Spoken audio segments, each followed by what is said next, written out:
श्री स्वामी समर्थ गुरुदेव दत्त. अधिक मासातील पुण्यदायक सेवा म्हणजे गुरुचरित्र पारायण. गुरुचरित्र पारायण हा 5वा वेद आहे. गुरुचरित्र ग्रंथ हा आपण इतर अधिक मासामध्ये वेगवेगळ्या सेवा करतो, जसं की सत्यनारायण सेवा, गोपद्म सेवा. त्यातलीच एक सेवा आहे गुरुचरित्र पारायण.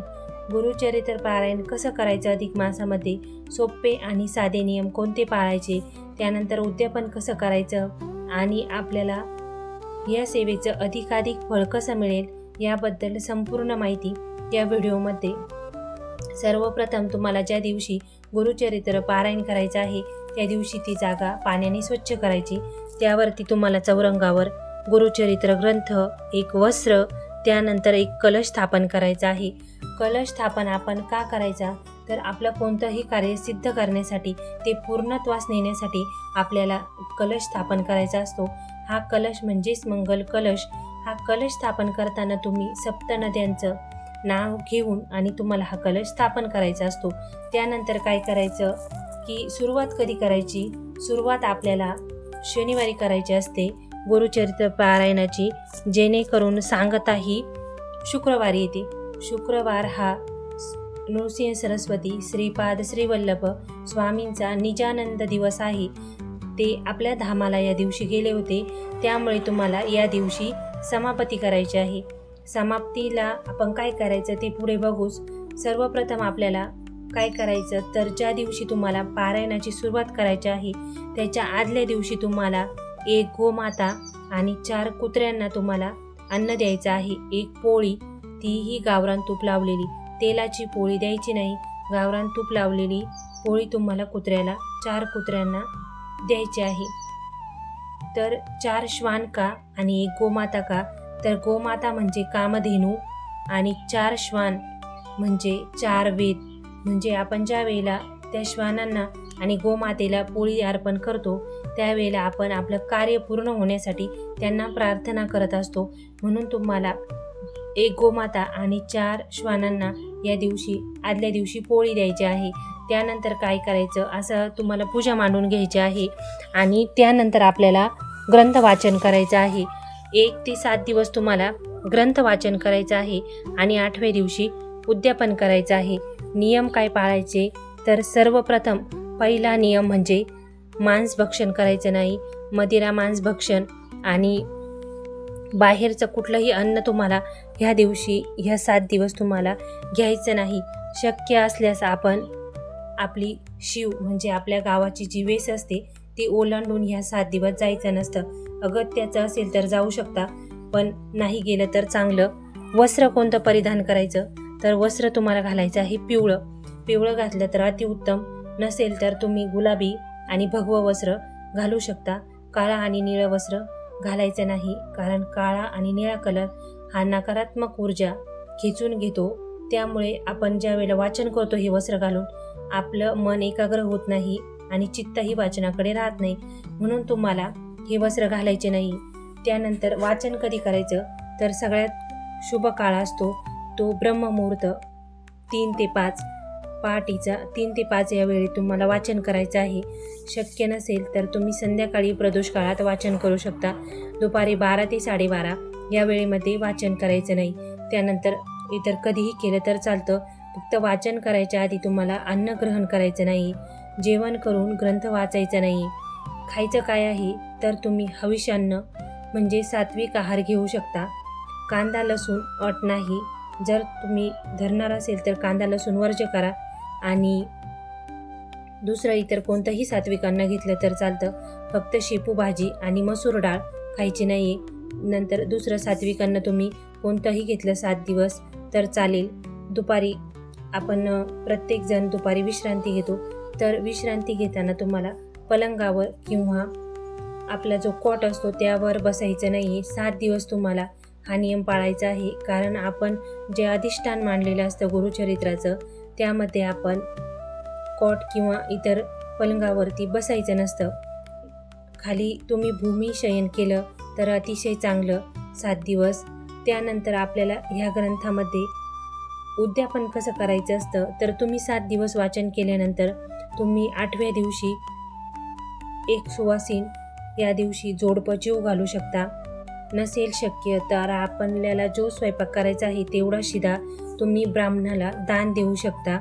आणि अधिक मासामध्ये तुम्ही पारायण करत असल्यामुळे 21 धोंडे जे पुरणाचे जे धोंडे असतात ते तुम्हाला या दिवशी नक्की करायचे आहे.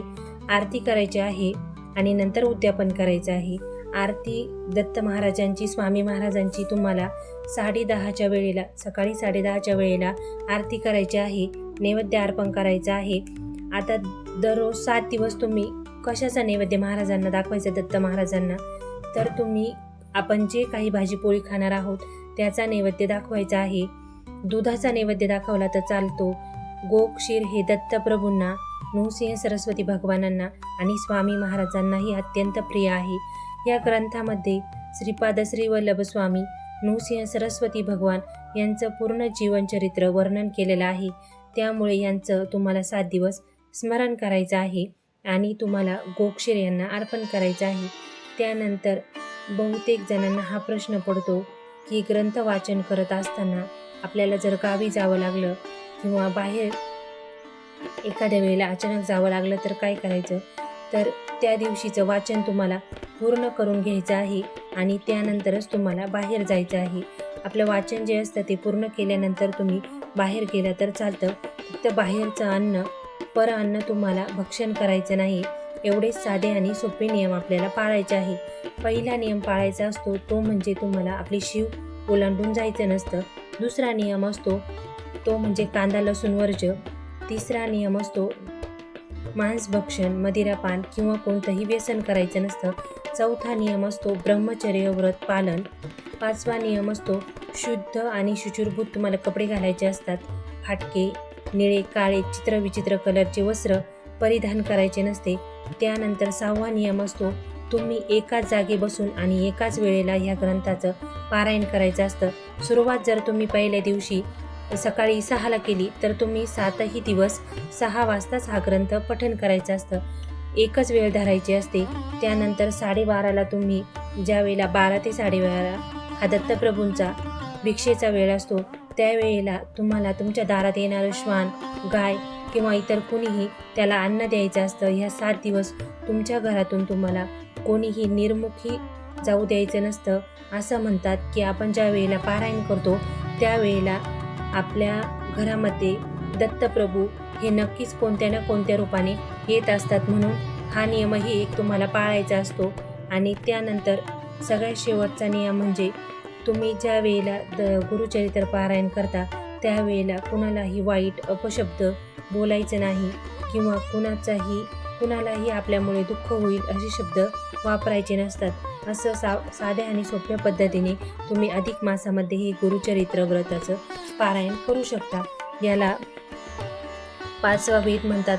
आणि खरोखरच ज्याला खूप अडीअडचणी आहेत, अगदीच कोणताही मार्ग त्याला सापडत नाही, त्याने गुरुचरित्र ग्रंथ नक्की पठण करायचा. बाहेरील भूतबाधा किंवा करणी, घरातील कटकटी, अडीअडचणी, मुलं लक्ष देत नाहीत, ऐकत नाहीत किंवा कोणताही प्रश्न, तुम्हाला जीवनात पडणाऱ्या कोणत्याही प्रश्नाचं उत्तर म्हणजे ही सेवा आहे. आता ही सेवा पूर्ण करण्याआधी सर्वप्रथम आपल्याला संकल्प करायचा असतो. संकल्प कसा करायचा, तर हातामध्ये तुम्हाला पाणी घ्यायचं आहे. पाणी घेतल्यानंतर थोडेसे तांदूळ घ्यायचे आहे. गंधमिश्रित तांदूळ घ्यायचे, अष्टगंध मिश्रित, नाहीतर दुसरे साधे तांदूळ घेतले तरीही चालतात. आणि ते तांदूळ घेऊन तुम्हाला संकल्प करायचा असतो. आपलं नाम, कुल, गोत्र याचा उच्चार करून तुम्हाला संकल्प करायचा असतो. तर संकल्प काही जणांना शास्त्रशुद्ध पद्धतीने माहीत नसतो.